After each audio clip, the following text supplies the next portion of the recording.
Good here with Lubo. Hello. Hi. We got some more story to do. But this is wrapping it up with Yeah. the rebellion. Yep, the rebellion and the fall. Ooh. About time. Yeah. We've gotten to the end. Everyone's a team. Everyone, at least the first and second generations, physically are now about a year apart. And they're about 15, 14, Yep. around there. So they're all becoming independent, and they want to, and some of them are getting the inkling to branch out, leave the compound, because they can't go out on their own, and teenagers being teenagers, especially a bunch of teenage boys and teenage girls, they want to get out. In exchange for Tver getting information that Nevo couldn't get himself, Tver bargains an unescorted 4-day trip to Europe for himself and one other lamb of his choice. Specifically, he wants to take Romano to go see the Sistine Chapel, because Romano's never seen the place himself, but he's drawn to it in photos that he's seen in books. Of course, there's a lot of debate. It goes back and forth.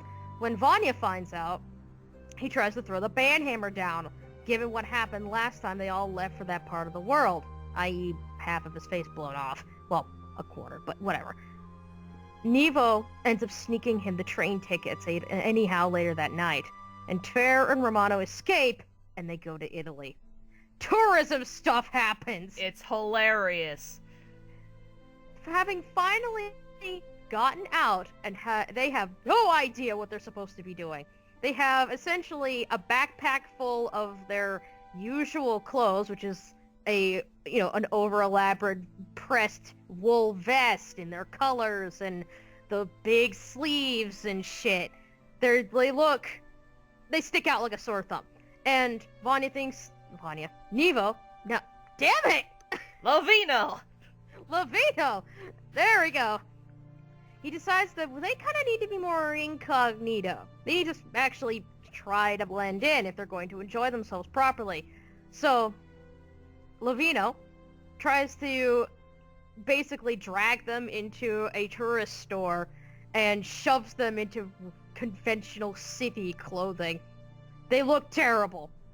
One looks like Luffy, and the other one looks like a really pretentious American fuckboy. Yep.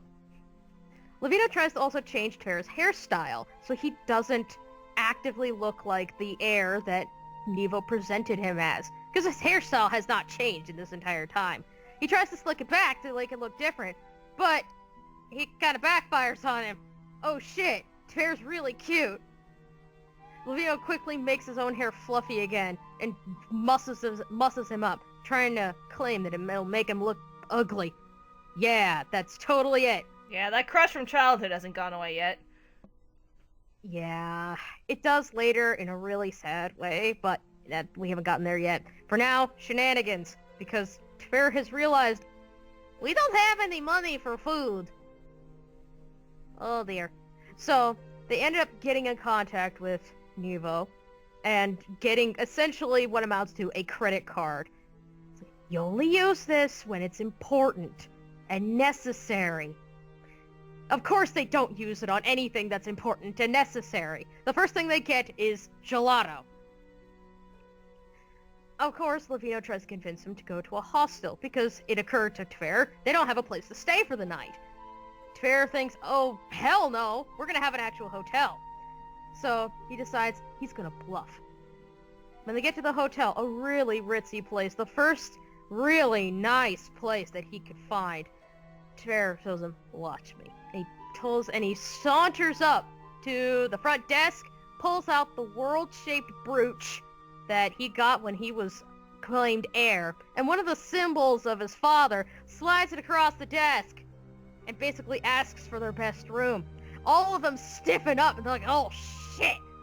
What are we gonna do now? We don't want to piss off God! And so, basically, they get them both a penthouse suite. Up to this point, when they've been living in the compound, they've either had shared rooms or dormitory-style rooms. They've never had rooms or beds, really, to themselves in separate rooms before. So, when they go up there, Lavino is so excited to have his own bathroom. They've always had to share them. So he decides, I'm gonna have a 4-hour bath and nobody can stop me! Okay then. He goes and buys a whole bunch of bath oils and glitter bombs and shit from the marketplace so he can have the best experience he possibly can. Tver only realizes as Lovey gets in the bath there was glitter in there. He's gonna have glitter stuck to him. Lovino flinches, and Tver laughs. It's like, good job! You're gonna be stuck with glitter forever! You can't get that stuff off! Sparkle pubes! Sparkle pubes! Oh, you piece of shit! He calls them that a good chunk of the trip. So in revenge, Lavino gets some straight up glitter and throws it on Tver. What's up, Sparkle Tits? Tver just stares at him. Looks at the glitter on him. Runs over, tackles him, and they end up rubbing glitter all over each other. Like, oh, what's up, Sparkle Tits to you? They have a lot. They go out. They have fun. They aren't constantly being followed around. They don't gotta keep track of the other lambs. Lavino gets to go to the Sistine Chapel, and it triggers a memory surge for him that he's never, the kind that he's never had before. He realizes this is where his roots are. This is his home. He doesn't want to go back. And, well, Tver doesn't understand. He's never had one like that before. Nothing that strong, so he doesn't get it. Romano, trying to get the point across to him, asks him if he's ever felt drawn to any place like he had with pictures. So they go to the bank of the Volga. And they accidentally fast-traveled on the way there. They were just talking about it and they were just walking. They weren't really thinking about it, and all of a sudden, bam, they're there. They're like, what the fuck just happened? Yeah, Tver ends up getting a little sick because of it. He's never had that happen before. And Tver is just utterly overwhelmed by this sudden surge of feelings. And he feels like his bones belong there. And it's a lot to take in. He's never had a memory surge like that before, and he kind of just has to take it all in. He cries a little bit. It's a lot to take in. It's a good bonding moment between the two. Yeah, and Lovey starts to figure out Father might be hiding something from them if he's been keeping them right here for like a century. Something's going on, and he's not very happy. Nearly 2. Mm-hmm. They go home a day late because of the trip to the River Volga, and Nevo's a big old ball of nerves because of it. That's his hair! Where the hell did he go? Tver admits that he didn't want to come home after what happened at the river, and Nevo isn't happy at all to hear it. Anxiety kicks into high gear. His brain starts screaming at him that they're all gonna resent him and hate him as much as Vanya had when all this began, because Romano is looking at him much the same way as the old man did. Suspicious, vindictive, bitter. They've gotten a taste of the outside and now they don't want to come back anymore. So he tells Vanya later that night. Vanya sees his opportunity. This is it. He's been in this for the long con, since the very beginning. He decides he's going to start taking them all home, or at least the eldest 2 generation of lambs, and start integrating them back into where they belong. Nevo protests. He isn't ready to let go of any of them yet. Or let go of his own power, for that matter. Vanya ignores him. This has been his goal, and like hell he's stopping now. This is it. The confrontation, though, spirals out of control. Nevo follows after him. His emotions get the better of him, and Nevo attempts to stop him by force, and he does. He trashes Vanya. And the eldest lambs, having heard the commotion, get to witness him tossing his broken, battered body to the ground. And it shakes Tver's faith in him, and Romano uses it as fuel later on to stir up the other lambs. The first and second generation take their shepherd back to the old nursery to patch him up. Nevo just withdraws. He's kind of just, well, savaged what is essentially his best friend here. In the meantime, until when the shepherd, they consider him okay enough to be left alone, Romano starts the riot. And they are trashing the place. They are, tearing things down, ripping things up, and just destroying everything they come across. Vanya, waking up and hearing what's going on and realizing what the hell is happening, he's at the doorway to the ballroom, which would open up into the rest of the compound. None of them want to hurt him. He's been a constant in their lives since those very first early days. And he tells them all he's proud of them, but they can't trash the place anymore, because that would disrupt the development of the other lambs. They just need to leave. They need to go home. And he opens the door. And they acknowledge it and leave. Because he's right. They'd be putting the other lambs in danger if they kept this up. Especially the younger ones who are too young to take care of themselves in the 4th and 5th generation after them. Nevo is at the front door. He has completely lost it. He's huge. He's got his teeth out. His head is twisted. He's ready to go. And he's going to completely thrash them like he did the shepherd. He doesn't want to let them leave. Tver tells him to let them all go, because it's over now. If he hurts them, he will regret it for the rest of his life. The nations never belonged to him to begin with, and he needs to acknowledge that.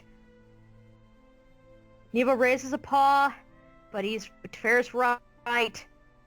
He shifts back, and he just lets them go. Tver embraces him, and they just leave him all behind. The 3rd generation follows shortly after, and the younger generations leave with Vanya after Nevo is killed. That's the thing that happens. Yeah. He's not killed here. Oh no. There's, for the last event of the AU, Nevo's redemption arc. Whew, it's a thing. So, this happened sometime after the 3 generations of lambs leave, like less than a year, surely. And Nevo's an absolute mess. His anxiety is constantly tearing him apart, and he's hearing screams constantly that he is hated, that things are going to go wrong. And he's doing his best up until this point to ignore it, to just be like, no, they're right, they need to go. This is what a parent is like, I need to let them go.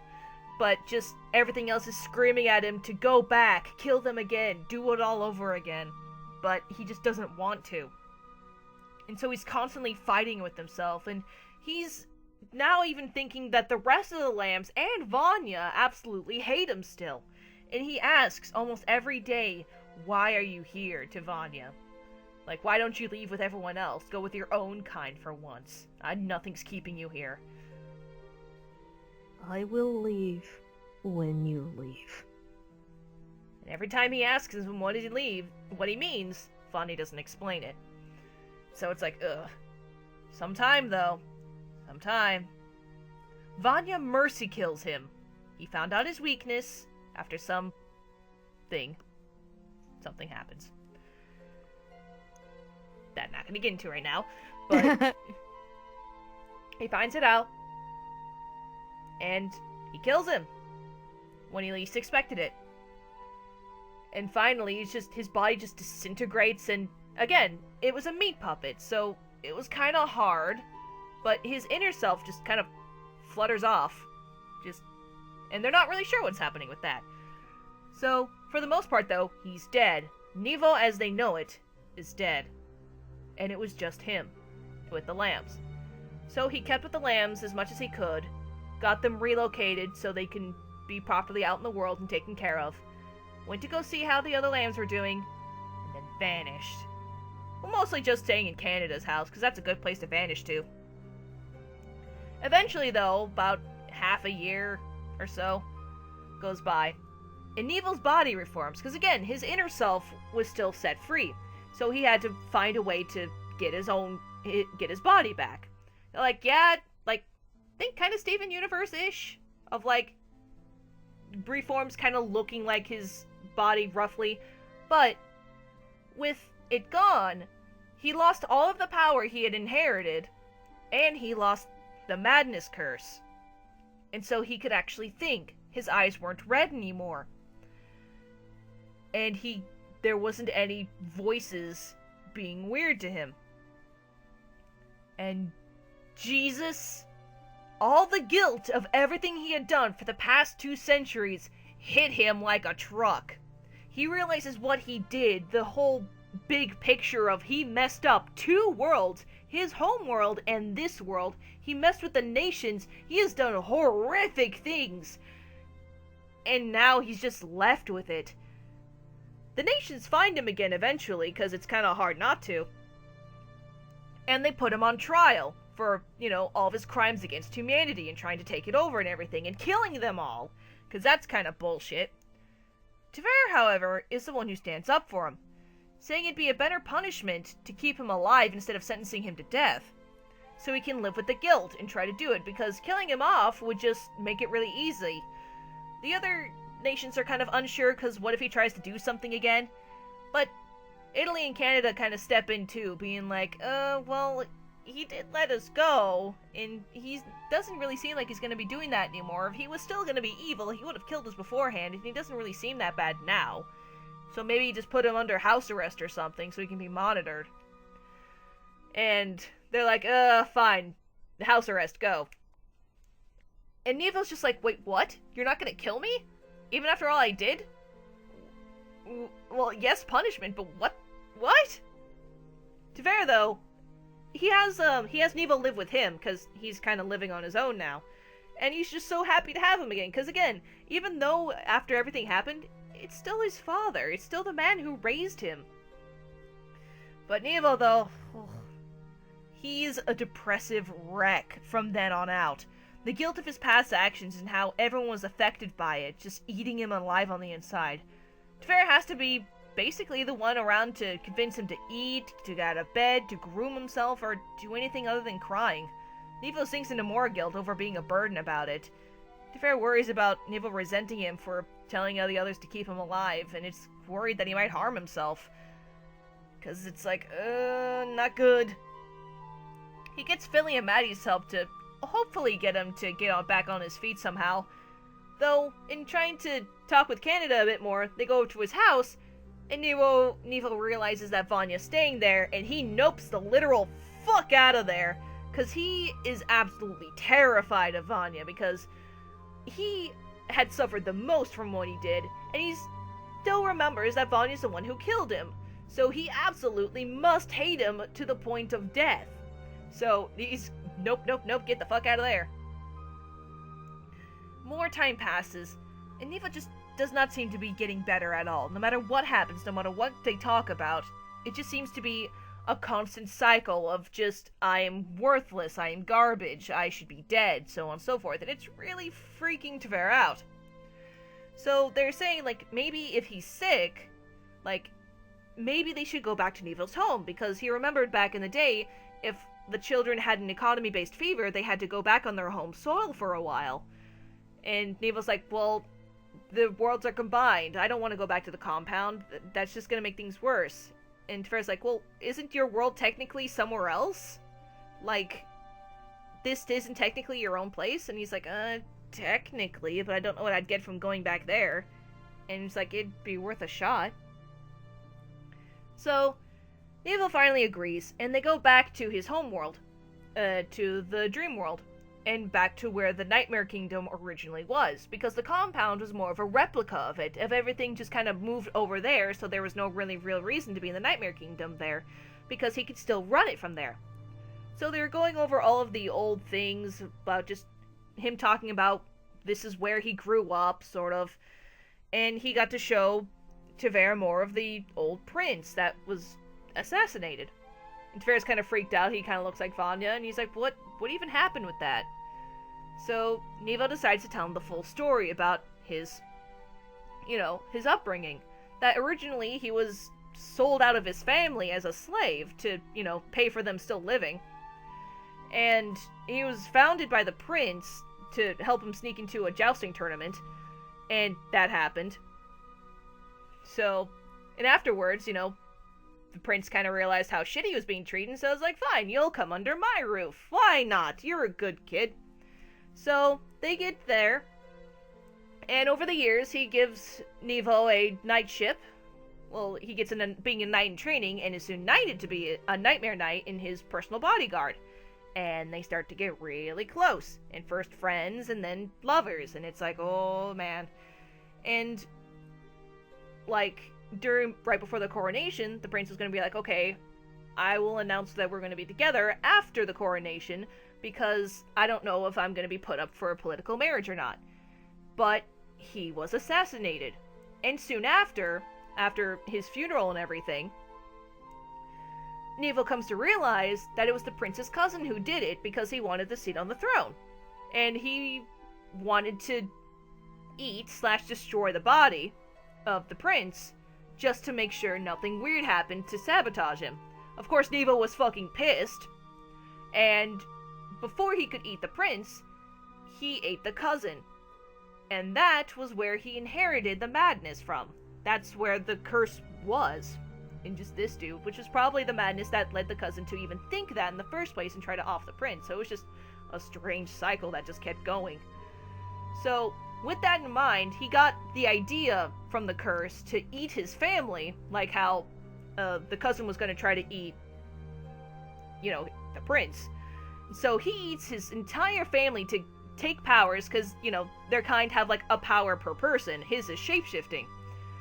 And so he takes all of them and gets all the powers together so he can become the quote-unquote god, rip open the rift, and combine the world so he can, try to put them together. Because technically, without the cousin around, he was the next in line because he was the personal bodyguard, because medieval politics. And that's what his past was. And Tavera's like, holy shit, that's crazy. But, that's was just your madness talking, right? I mean, you didn't really mean all of that. And Nevo's like, no, that was technically me too. I mean, yeah, poked and prodded, but I had the choice to not listen to them. Ugh, I'm awful. I'm horrible. And Tavera's like, this might have been this might have backfired. God damn it. So before they leave the dream world, they decide to go to Nevo's old village to, see what it was like. And, to see where he grew up and stuff, because, he's showing his kid around, Tavera wants to see where his father grew up and stuff, because, yeah, they heard about Vanya's all the time, but never really much about Nevo. He was kind of a mystery. So they could. So they're going around a bit, and they go to his old house, but there's someone living there, and he's like, that's kind of weird. No one's really been here. So he looked it out. Turns out when his body was destroyed, his family was released from that body, because they were just stuck in there. So, his family reformed of like 20-odd people. Like, I say family, it's more like a community family. Like, how your mom has a friend, and she's not technically related to you, so you call her aunt? That's basically how it is. It was just a chunk of his actual family, and then people that are a close-knit community. So, they're there, and they're like, holy shit, it's you! And he kind of begs for forgiveness for eating them, and they're kind of pissed, but they're kind of sorry for selling him into slavery in the first place, too, so they eventually forgive each other. There's some bitterness, too. And also, he gets to introduce Tavera as, his son. And like, oh my god, you have a kid! And familial harassment happens. So, afterwards, they decide to, be like, we have nothing really to stay here for. If you're living out there, might as well follow. So, his family follows him out to the real world, the human world, I guess. And with that, with the family around and, his past being more open, Tavera and him get to talking more about it, and also get to talk with his family more, and Nevo starts to get some really helpful therapeutic help from both his family and Tavera now that he knows more information. and he starts feeling better, and he's like, actually, I'm still technically the Nightmare King. Like, even despite all this, I might not be in a god position, but I still hold the crown. There is no one who have taken my place. So I can still do something. So they decide, like, with the family's help and Tavera's help too, to instead treat him like a prisoner, to have him be the Dreamworld diplomat and be able to figure out ways to stop all the overflow coming in, or all the things coming in from the Dreamworld, so it can be more balanced, and so it's not so heavily mismatched. And so, and he, with his new confidence too, also gets to start talking to Vanya again, and starts to talk about their feelings and being apologetic and stuff, and they slowly get back to being close with each other. Possibly getting together, it's ambiguous. I purposefully left it ambiguous, because that's a whole lot of tension and bad memories that kinda have to get addressed first. Yep. It wouldn't be realistic if they just went, "Oh, I missed you!" Yep. What? Pretty much. Though it's also a bit of a sadder end for Tver too, of like, he's a region. He's the region of the Tver Oblast in Russia. That's what he is. He's not a nation. So when everyone's, back doing their own thing in the old world, it's not really the same. He can't really go to meetings. They don't really treat him the same anymore, and Romano's just wants to, while he did have a crush, he wants to go back to how things were before and, pursue relationships with other people that he wanted to beforehand, and Tver's just seen as, kind of useless. And it's really sad, but Nevo and Vanya are still there to just like, yeah, it sucks, but we just gotta continue on with it. Yeah. They're all there for each other. Yeah. Romano basically tells him that you're a reminder of my past, and I want to forget everything about it. And that includes you. You're not important enough anymore to really matter. Yeah, it was bullshit. Well, Romano, he's not good with words or emotions, and he broke his heart. Yeah, but he can start moving on from there. It's a happy-ish ending. It's a bittersweet ending. There's still they've got a lot of more work to do, and it's kind of a bittersweet, as you said, happy-ish ending. But there's still more work to be done. They've still got to fix things. The damage that Nevo did to not only the world, but to everyone around him isn't just gonna miraculously vanish overnight. Yep. At least in this route. There's different endings that we have kind of coded into this thing. Though we're almost out of time, too, so that might be for the next time. The legitimate last episode. Jesus! Yup. Holy shit! Yup. So the last episode we get to talk about all the different routes, because there is more than one storyline. Though I swear to God it's not as long as that. That's just the main route. Yeah, that's the main bulk of the story.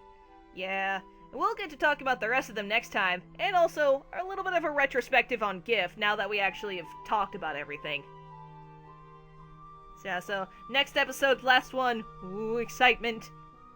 Oh, and we get to meet the God Slayer. We get to go to hell. Yay! Let's all go to hell. Doodaloo, let's all go to hell. No, it's sad. It sucks. Yeah. Tengoku, go. Let's go to heaven too. Okay. That's it. So have a good day, everybody. Bye. Bye.